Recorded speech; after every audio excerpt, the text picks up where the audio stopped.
gostando desse vídeo? Clique agora no like, ficamos muito felizes em saber que você gostou.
Os animais da fazenda são animais que são criados e mantidos para fins agrícolas.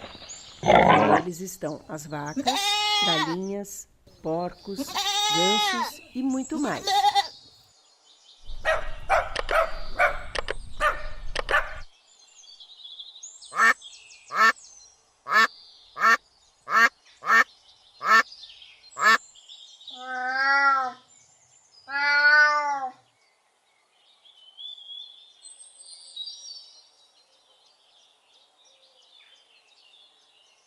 Os cavalos são animais muito especiais. Eles usam seus sentidos para reconhecer cavalos familiares e passar tempo com aqueles com quem fizeram amizade.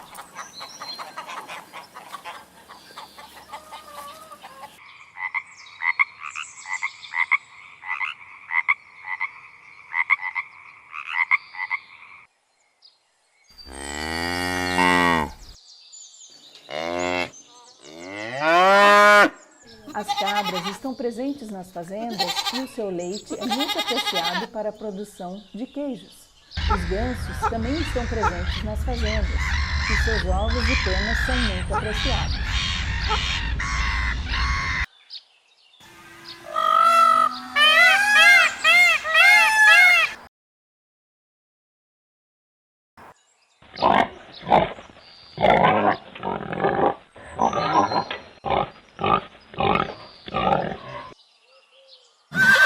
Os cavalos podem dormir deitados e em pé.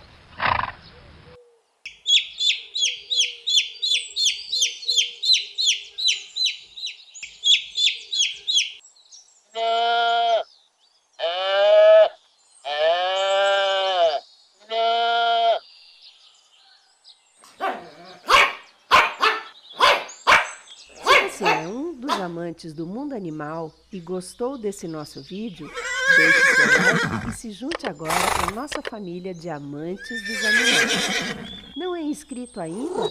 Não esqueça de se inscrever para não perder os novos vídeos. Obrigada e até a próxima!